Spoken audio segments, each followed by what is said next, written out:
제주도의회 4.3 특별위원회가 제주 4.3의 정명, 그러니까 올바른 이름을 찾기 위해 도민 인식 조사를 했습니다.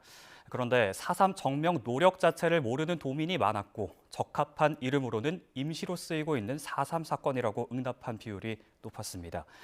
희생자들의 한을 풀어주기 위해 4.3의 바른 이름을 찾는 게 시급하지만 쉽지 않은 상황입니다. KCTV 제주방송 허은진 기자입니다.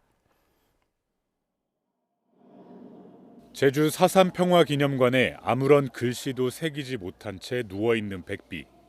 제주 4.3에 대한 올바른 이름을 내려주길 기다리고 있습니다. 과거 몇 차례에 걸쳐 4.3 특별법 개정을 통해 정의를 바꾸려고 추진했지만 정치적 상황 등으로 개정하지 못하고 가치 중립적 단어로 평가받는 사건으로 불리고 있습니다. 이 엄청난 대학살, 대비극적인 사건에 대해서 우리가 단순하게 사건으로 정리할 수는 없다. 그래서 새로운 4.3의 정명 운동이 필요한데 사실은 현실은 이제 만만치가 않은 거죠. 제주도의회 4.3 특별위원회가 제주 4.3을 사건이 아닌 발생 배경 등을 고려한 새로운 이름을 찾자는 올바른 이름 찾기, 정명에 대한 도민 인식 조사를 실시했습니다.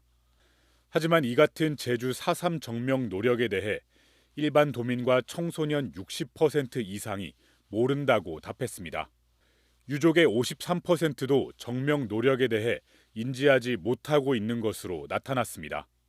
제주 4.3에 적합한 이름으로는 모든 조사 대상에서 사건을 가장 적합한 이름으로 인식하고 있었고, 특히 청소년의 응답은 49.1%로 높은 응답률을 보였습니다. 유족의 경우 적합한 이름으로 사건과 민중항쟁, 양민학살이 비슷한 분포를 나타냈습니다. 도의회 4.3 특위는 제주 4.3이 사건이라는 특정한 의미를 담지 못한 이름으로 인식이 고착화되고 있는 만큼 4.3 정명운동의 방향성 정립과 공감대 형성 노력의 필요성을 강조했습니다. 또 이번 인식조사와 관련해 변화 추이를 비교할 만한 기존 인식조사가 사실상 존재하지 않는다며 앞으로 관련 조례 개정을 추진해 인식조사 정례화를 추진하겠다고 밝혔습니다.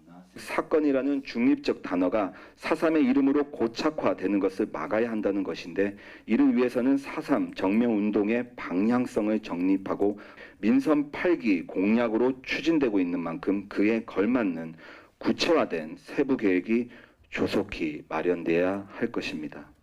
이 밖에도 4.3의 발생과 사태 확산의 가장 큰 책임자가 누구냐는 질문에 모든 조사 대상에서 이승만 정부라는 응답이 가장 높았고, 미 군정시기 진상조사와 미국 정부의 사과 필요성, 4.3 왜곡 처벌을 위한 특별법 개정 필요성에 대해 많은 도민이 동의한다고 응답했습니다.